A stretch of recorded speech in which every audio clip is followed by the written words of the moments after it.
আগের দিন তো সাদা জামরুল মাখা হয়ে গেল, তাহলে লাল জামরুল কেন বাদ থাকে? তাহলে চলো আজ লাল জামরুলটা মেখে ফেলি, আর তোমরা ভিডিওটা সম্পূর্ণ দেখতে থাকো। বিট লবণ, ধনিয়া গুঁড়ো, জিরের গুঁড়ো, জলজিরা আর সেন্ট হওয়ার জন্য একটা গন্ধরাজ লেবুর পাতা ও কাঁচা লঙ্কা।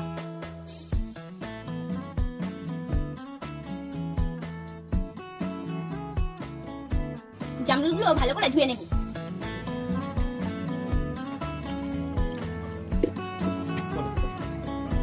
জামরুলগুলো পিস পিস করে কেটে নেব।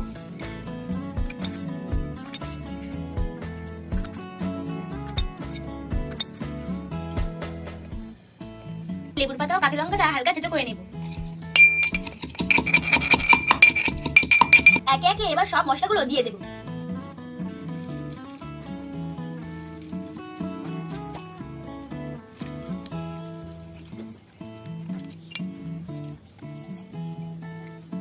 সব মশলাগুলো দিয়ে ভালো করে মাখিয়ে নেব।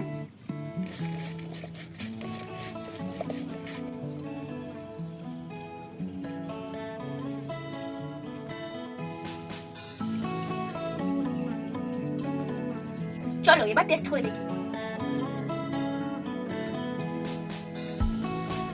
সত্যি খুব সুন্দর হয়েছে, আর তোমরাও একবার বাড়িতে এরকম মাখা করে দেখতে পারো। আর কেমন হয়েছে কমেন্টে জানাতে ভুলো না। আজকের মতো টাটা।